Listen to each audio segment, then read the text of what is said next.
స్వామి ఎప్పుడూ కూడా మనము మొట్టమొదటిగా వెంకటేశ్వర స్వామిని ఈ కలియుగంలో ఎవరైనా దర్శనం చేసుకోవాలి అంటే స్వామి యొక్క మొట్టమొదటిగా అపారమైనటువంటి కరుణ కలిగినటువంటిది ఆ వెంకటేశ్వర స్వామి వారి యొక్క దివ్య శ్రీచరణాలు.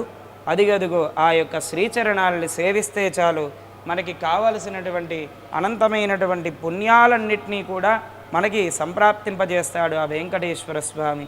మరి అటువంటి స్వామి యొక్క పాదాలను చూస్తూ ఏం చెప్పాలయ్యా అంటే, అన్యథా శరణం నాస్తి త్వమేవ శరణం మమ తస్మాత్ కారుణ్యభావేన రక్ష రక్షో వెంకటేశ్వర అంటూ ఆ యొక్క స్వామి యొక్క దివ్య పాదాలని దర్శనం చేసుకుంటూ బ్రహ్మాది దేవతలందరూ కూడా నిత్యము ఆ పాదాల దగ్గర శరణాగతి చేస్తూ సమస్తమైనటువంటి ఆ యొక్క శక్తులని పొందుతూ ఉంటారంట నిత్యము కూడా.